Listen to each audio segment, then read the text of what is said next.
ಯೋಜನೆ ಹಮ್ಮಿಕೊಂಡು ಅದನ್ನು ಸರಿಪಡಿಸಲಿಕ್ಕೆ ನೀವು ಸರ್ಕಾರಕ್ಕೆ ಒಂದು ಮನವಿ ಪತ್ರ ಕೊಡ್ತಾ ಇದ್ರಿ. ಈ ಮನವಿ ಪತ್ರದಲ್ಲಿ ಇರ್ತಕ್ಕಂಥ ಅಂಶವನ್ನು ಸರ್ಕಾರದ ಗಮನಕ್ಕೆ ನಾನು ಈ ಒಂದು ಪತ್ರದ ಮೂಲಕ ತರಬಾಯಿಸ್ತೇನೆ. ವಿಶ್ವಭಾರತಿ ಚಾನೆಲ್ನ ಎಲ್ಲ ವೀಕ್ಷಕರಿಗೆ ಸಬ್ಸ್ಕ್ರೈಬರ್ಸ್ಗೆ ನಮಸ್ಕಾರ. ಬೆಂಗಳೂರು ಗ್ರಾಮಾಂತರ ಜಿಲ್ಲೆ ದೊಡ್ಡಬಳ್ಳಾಪುರ ತಾಲೂಕು JDS ಪಕ್ಷದ ವತಿಯಿಂದ ಕಾಂಗ್ರೆಸ್ ಪಕ್ಷದ ವಿರುದ್ಧ ಪ್ರತಿಭಟನೆ ನಡೆಸಲಾಯಿತು. ಸಂಸತ್ತಿನಲ್ಲಿ ಮಹಿಳೆಯರಿಗೆ 33% ಮೀಸಲಾತಿ ನೀಡಲು ಕೇಂದ್ರ ಸರ್ಕಾರ ಕಾನೂನು ಮಾಡಲು ಮುಂದಾಗಿತ್ತು. ಈ ವೇಳೆ ಕಾಂಗ್ರೆಸ್ ಪಕ್ಷ ಸೇರಿದಂತೆ ಇಂಡಿ ಕೂಟದ ಮಿತ್ರ ಪಕ್ಷಗಳು ಮಹಿಳಾ ಮೀಸಲಾತಿ ಬಿಲ್ ವಿರುದ್ಧ ಮತ ಹಾಕಿದರು. ಪರಿಣಾಮ ಬಿಲ್ ಸಂಸತ್ತಿನಲ್ಲಿ ಅಂಗೀಕಾರ ಆಗಲಿಲ್ಲ, ಕಾನೂನು ಆಗಲಿಲ್ಲ. ಇದಕ್ಕೆ ಕಾರಣವಾದ ಕಾಂಗ್ರೆಸ್ ಪಕ್ಷ ಮತ್ತು ಮಿತ್ರ ಪಕ್ಷಗಳ ಕೂಟಗಳ ವಿರುದ್ಧ ದೊಡ್ಡಬಳ್ಳಾಪುರ JDS ಘಟಕ ತಾಲೂಕು ಕಚೇರಿ ಆವರಣದಲ್ಲಿ ಪ್ರತಿಭಟನೆ ನಡೆಸಿ ಆಕ್ರೋಶ ಹೊರಹಾಕಿದೆ. 11ನೇ ಲೋಕಸಭೆಯಲ್ಲಿ ಸನ್ಮಾನ್ಯ ದೇವೇಗೌಡರು ಇದು ಪ್ರಸ್ತಾವನೆ ಇಟ್ಟರು, ಮಹಿಳಾ ಮೀಸಲಾತಿಯನ್ನು ಕೊಡಬೇಕೆಂದು. ಅವತ್ತಿಂದ ಇವತ್ತವರೆಗೂ ಕಾಂಗ್ರೆಸ್ ಪಕ್ಷ ಇದಕ್ಕೆ ಅಡೆತಡೆಯನ್ನೇ ಮಾಡ್ಕೊಂಡು ಬಂದರು. ಈಗ ಜೀವನದಿ ಹೆಣ್ಣು, ತಾಯಿ ಹೆಣ್ಣು, ಭೂಮಿ ತಾಯಿ ಹೆಣ್ಣು, ಪ್ರಕೃತಿ ಮಾತೆ ಹೆಣ್ಣು, ಎಲ್ಲ ಹೆಣ್ಣೊಂದು ಇದು ಆಧಾರದ ಮೇಲೆ ಬದುಕ್ತಾರೆ ಈ ಜನಗಳಿಗೆ. ಯಾಕೆ ಈ ಥರ ಹೆಣ್ಮಕ್ಳು ಕೊಡೋ 33% ಅದಕ್ಕೆ ತಡೆ ಮಾಡ್ತಾ ಇದ್ದಾರೆ? ದಯಮಾಡಿ ನಮಗೆ ಏನು ಒಂದು ದೇವೇಗೌಡರ ಕನಸಿದು 33% ಮಕ್ಳು ಹೆಣ್ಮಕ್ಳಿಗೆ ಕೊಡಿಸ್ಬೇಕಂತ ಕನಸು. ಈ ಕನಸನ್ನ ನಾವು ಮಾಡ್ಕೊಳ್ತೀವಿ. ಎಲ್ಲಿ ಈ ಭಾರತ ದೇಶ ಎಲ್ಲ ಹೆಣ್ಮಕ್ಳು ನಾವೆಲ್ಲರೂ ಹೋರಾಟ ಮಾಡ್ತೀವಿ, ನಾವೆಲ್ಲರೂ ಕರೆ ಕೊಡ್ತೀವಿ ಹೆಣ್ಮಕ್ಳಿಗೆ. ಇದು ನಮ್ಮ ಹಕ್ಕು ಪಡ್ಕೊಬೇಕು. ನಾವೇನು ಇವರು ಇಂದಿರಾ ಗಾಂಧಿ ದೇಶ ಆಳಿಲ್ವ 16 ವರ್ಷ ಪ್ರಧಾನಮಂತ್ರಿಯಾಗಿ? ಅದೇ ಬೇರೆ ಹೆಣ್ಮಕ್ಳೇನು ದೇಶ ಆಳ್ಬೇಡ್ದ? ದೇಶನೂ ಆಳ್ತಾರೆ, ರಾಜ್ಯನೂ ಆಳ್ತಾರೆ. 33% ಹೆಣ್ಮಕ್ಳಿಗೆ ಕೊಡಬೇಕಾದ ಒಂದು ಹಕ್ಕು ಕೊಡಲಿ. ಅವರು ಕೊಟ್ಟು ನಿಜವಾಗಿ ಎಲ್ಲ ಹೆಣ್ಮಕ್ಳು ಒಂದು ಅಧಿಕಾರದಲ್ಲಿ ಕೂತ್ಕೊಂಡು ರಾಜ್ಭಾರ ಆಡಲಿ. ಅವರು ಎಲ್ಲರೂ ಎಲ್ಲ ಕಾಂಗ್ರೆಸ್ಸಲ್ಲಿ ಹೆಣ್ಮಕ್ಳಿದ್ದಾರೆ. ಲಕ್ಷ್ಮೀ ಹೆಬ್ಬಾಳ್ಕರ್ ಇಲ್ವಾ, ನಿರ್ಮಲಾ ಸೀತಾರಾಮನ್ ಇಲ್ವಾ? ಯಾಕೆ ಇವರೆಲ್ಲ ಧ್ವನಿ ಎತ್ತಬೇಕಾನೆ? ಅವರು ಹೆಣ್ಮಕ್ಳು ತಾನೆ, ಅವ್ರಿಗೂ ವಂಚಿತ ಆಗಲ್ವ ಇದು? ಅವರು ಈ ಧ್ವನಿಗೂಡಿಸ್ಬೇಕು. ನಮಗೆ ಸಿಕ್ಕ 33% ಸಿಗ್ಬೇಕಂತ ನಾವು ಎಲ್ಲವರೆಗೂ ಹೋರಾಟ ಮಾಡ್ತೀವಿ ಹೆಣ್ಮಕ್ಳು. ಈಗೇನು ನಾವು ಮಹಿಳಾ ಮೀಸಲಾತಿ ಬಗ್ಗೆ ನಾವು ಇಷ್ಟೊತ್ತು ಪ್ರತಿಭಟನೆ ಮಾಡ್ತಾ ಇದ್ದೀವಿ. 33% ನಮಗೆ ಮೀಸಲಾತಿ ಕೊಡಿ ಅಂತೇಳಿ ಕೇಳ್ಕೊತಾ ಇದ್ದೀವಿ. ಮುಂದಿನ ದಿನಗಳಲ್ಲಿ ನಾವು ಇನ್ನೂ ಬೃಹತ್ ಪ್ರತಿಭಟನೆ ಮಾಡೋದಕ್ಕೂ ನಾವೆಲ್ಲ ಸಿದ್ಧವಾಗಿದ್ದೀವಿ. ಇದಕ್ಕೆ ಅಂಗೀಕರಿಸ್ತಾ ಇರುವಂತಹ ಕಾಂಗ್ರೆಸ್ ಪಕ್ಷವನ್ನು ನಾವು ಧಿಕ್ಕರಿಸ್ತಾ ಇದ್ದೀವಿ. ಮುಂದಿನ ದಿನಗಳಲ್ಲಿ ನಮ್ಮ ಮಹಿಳಾ ಮೀಸಲಾತಿಗೆ ತಾವೆಲ್ಲರೂ ಸಪೋರ್ಟ್ ಮಾಡಬೇಕು.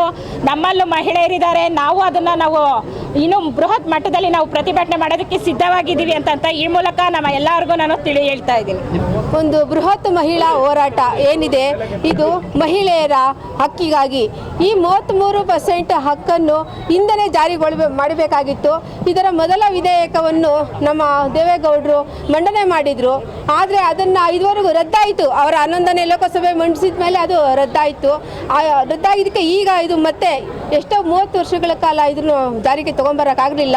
ನರೇಂದ್ರ ಮೋದಿಜಿಯವರು ಇವತ್ತು ತೊಗೊಂಬರೋದಕ್ಕೆ ಅಂತ ಇದು ಮಾಡಿದ್ರು. ಆದರೆ ಅದು ಸಕ್ಸಸ್ ರೂಪಕ್ಕೆ ಬರ್ತಿಲ್ಲ. ಮಿತ್ರ ಪಕ್ಷಗಳು ಅದಕ್ಕೆ ವೋಟ್ ಮಾಡಿ ಅದನ್ನು ಅಂಗೀಕರಿಸಲಿಲ್ಲ. ಆದ್ದರಿಂದಾಗಿ ಹಿಂದೆ ಲಾಲು ಪ್ರಸಾದ್ ಯಾದವ್ ಅವರು ಅಗಲ ಹಣೆಗೆ ಬಿಂದಿ ಇಡುವ ಹೆಣ್ಣಿಗೆ ನಾವು ಯಾವುದೇ ಒಂದು ಮೀಸಲಾತಿಯನ್ನು ಕೊಡುವುದಿಲ್ಲ ಎಂದವರು ಆ ಒಂದು ವಿಧೇಯಕದ ಬಿಲ್ಲನ್ನು ಹರಿದು ಹಾಕ್ತಾರೆ. ಅದು ಸೋನಿಯಾ ಗಾಂಧಿಯವರ ನೇತೃತ್ವದಲ್ಲಿ. ಸೋನಿಯಾ ಗಾಂಧಿಯೂ ಸಹ ಒಂದು ಹೆಣ್ಣಾಗಲಿ ಆಗನೇ ಅದನ್ನ ಖಂಡಿಸಿ ಮಹಿಳೆಯರಿಗೆ ಹಕ್ಕನ್ನು ಕೊಡಬಹುದಾಗಿತ್ತು. ಇಂದಿರಾ ಗಾಂಧಿಯವರು 1975 ಜೂನ್ 25ರಂದು ಬ್ಲ್ಯಾಕ್ ಡೇ ತಗೊಬರ್ತಾರೆ. ಏನಕ್ಕಾಗಿ? ಅವರ ಕುರ್ಚಿಯನ್ನು ಉಳಿಸಿಕೊಳ್ಳೋದಕ್ಕಾಗಿ. ಅದು ಯಾವ ವ್ಯಕ್ತಿಯಿಂದ? ಜಯಪ್ರಕಾಶ್ ನಾರಾಯಣ್ ಅವರಿಂದ, ಅವರ ಹೋರಾಟದ ಬಿಸಿಯಿಂದ.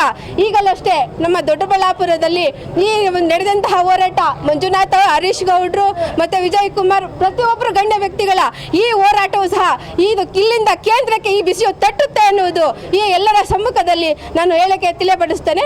ಇಲ್ಲ ಸರ್, ನಿಮ್ಗೆ ಗೊತ್ತಿರೋಂಥದ್ದೇ ಮಾಧ್ಯಮಗಳಿಗೆ ಗೊತ್ತಿಲ್ಲ. 1/3 ಶೇರ್ ಇರಬೇಕಾದ್ರೆ 1/3 ಇದರಲ್ಲಿ ನಮ್ಮಲ್ಲಿ BJPಯಲ್ಲಿ ಎಲ್ಲಿದೆ, NDA ಇದರಲ್ಲಿ ಎಲ್ಲಿದೆ? ಕಾಂಗ್ರೆಸ್ ಅವರು ಅದಕ್ಕೆ ಸಪೋರ್ಟ್ ಮಾಡಬೇಕಲ್ವಾ? ಮಹಿಳೆಯರು ಅಂದರೆ ಎಲ್ಲರಿಗೂ ಒಂದು ಗೌರವ ಅಲ್ವಾ? ಕಾಂಗ್ರೆಸ್ ಪಕ್ಷ ಆಗಲಿ ಈ ಥರ ಯಾವುದೇ ಆದರೂ ಮಿತ್ರ ಪಕ್ಷಗಳಿಗೂ ಕಾಂಗ್ರೆಸ್ದೇ ಮಹಿಳೆಯರದೇ ಒಂದು ಪ್ರಾತಿನಿಧ್ಯ ಬೇಕಲ್ವ? ಅವರೊಂದು ಹಕ್ಕನ್ನು ಮಂಡಿಸೋ ಅಂಥ ಒಂದು ಇದೆ. ಎಲ್ಲ ಪಕ್ಷಗಳಿಗೂ ಒಂದು ಗುರಿಯಾಗಿರಬೇಕಲ್ಲ. ಎಲ್ಲಿ ಮಾಡಿದ್ರು? ಕಳೆದ 96ನೇ ಇಸ್ವಿಯಲ್ಲಿ ದೇವೇಗೌಡರು ಪ್ರಧಾನಮಂತ್ರಿ ಆದಾಗೆ ಈ ಮಣ್ಣನ್ನು ತಂದಿರೋದು.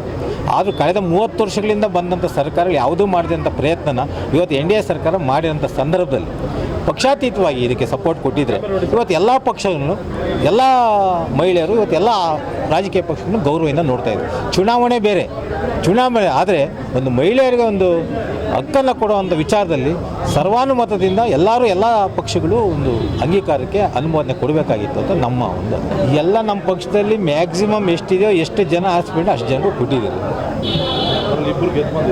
ಆಲ್ರೆಡಿ ಇಬ್ಬರು ಗೆದ್ದು ಬಂದಿದ್ದಾರೆ. ಇವತ್ತು ಹಂಗಾಗಿ ಲೆಕ್ಕ ಹಾಕೊಂಡ್ರೆ ಕಾಂಗ್ರೆಸ್ ಪಕ್ಷದಲ್ಲಿ ಎಷ್ಟು ಜನ MLAಗಳಿದ್ದಾರೆ, ನಮ್ಮ JDS ಪಕ್ಷದಲ್ಲಿ ಎಷ್ಟು ಜನ ಇದ್ದಾರೆ. 19 ಜನದಲ್ಲಿ ನಮ್ಮ 19 ಜನ ಶಾಸಕರಲ್ಲಿ JDS ಅಲ್ಲಿ ಎಷ್ಟು ಜನ ಇದ್ದಾರೆ, 140ರಲ್ಲಿ ಮಹಿಳೆಯರು ಎಷ್ಟು ಜನ ಇದ್ದಾರೆ ನೀವೇ ನೋಡಿ. ಕಾಂಗ್ರೆಸ್ ಇನ್ನೂ ಬದುಕದೆ ಅಂತ ತಿಳ್ಕೊಂತೀರ ನೀವು? ಭಾವಿಸಿದ್ದಾರೆ ನೀವು ಮುಂದಿನ ದಿನಗಳಲ್ಲಿ ನಮ್ಮ ದೇಶ ನಡೆಸೋ ಶಕ್ತಿ ಕಾಂಗ್ರೆಸ್ಸಿಗೆ ಬರ್ತದೆ ಅಂತ?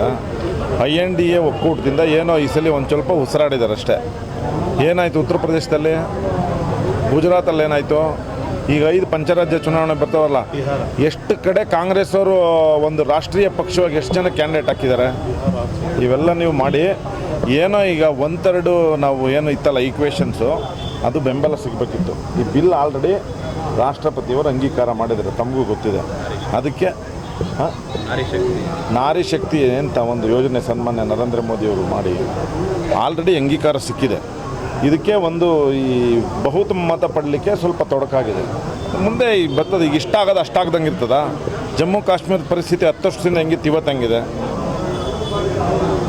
379 ಆರ್ಟಿಕಲ್ಲು ಆಗೋದೇ ಇಲ್ಲ ಅಂತ ವಿರೋಧ ಮಾಡ್ತಿದ್ರು. ಅದೇ ಅವರ ಪಕ್ಷವನ್ನು ಪ್ರತಿನಿಧಿಸಿದಂಥ ಗುಲಾಂ ನಬಿ ಆಜಾದ್ ಅವರು ಬಂದು ಆ ಪಕ್ಷವನ್ನು ತೊರೆದು ಬಂದರು. 371 ಆರ್ಟಿಕಲ್ ಆಗಲೇಬೇಕು ಅಂತ. ಇವೆಲ್ಲ ನೀವು ಸೂಕ್ಷ್ಮ ಗಮನಿಸೋಕ್ಕಾಗ್ತದೆ.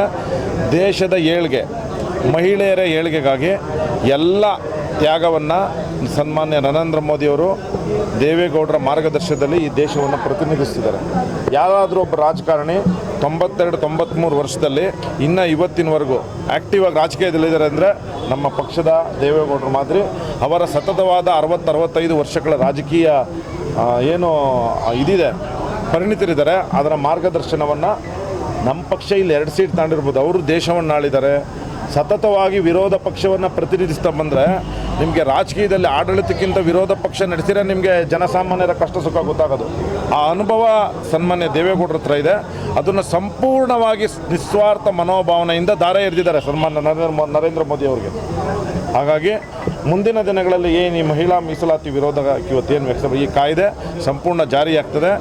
ನಮ್ಮ ಇದು ತಾಯಿ ಸಮಾನ, ತಾಯಿ ದೇವ್ರ ಸಮಾನ ಅಂತಾರೆ. ಈ INDA ಒಕ್ಕೂಟ ಇದಕ್ಕೆ ಯಾರ್ಯಾರು ಇದ್ದರೆ ಸ್ವಂತ ತಾಯಿಯಂದಿರಿಗೆ ಮೋಸ ಮಾಡ್ದಂಗೆ ಇದಕ್ಕೆ ನ್ಯಾಯವನ್ನು ಭಗವಂತ ಮತ್ತು ಆ ತಾಯಿ ಭಾರತಾಂಬೆ ತಾಯಿ ನೋಡ್ತಿರ್ತಾಳಲ್ಲ, ಈ ಕೋರ್ಟಲ್ಲಿ ಕಣ್ಣು ಕಟ್ಟಿದ್ರೆ ಏನೂ ಕಾಣಲ್ಲ ಅಂತಲ್ಲ, ಎಲ್ಲ ಅಬ್ಸರ್ವ್ ಮಾಡ್ತಿರ್ತಾರೆ. ನೀವೇ ಬರ್ತೀರಾ, ಇದು ಕಾಯ್ದೆ ಪಾಸ್ ಆಯಿತು, ಈಗ ನೀವು ಇದಕ್ಕೇನು ಪ್ರತಿಕ್ರಿಯೆ ಕೊಡ್ತೀರಾ ಅಂತ. ಅದು ಕೆಲವೇ ದಿನಗಳಲ್ಲಿ ಬರ್ತದೆ.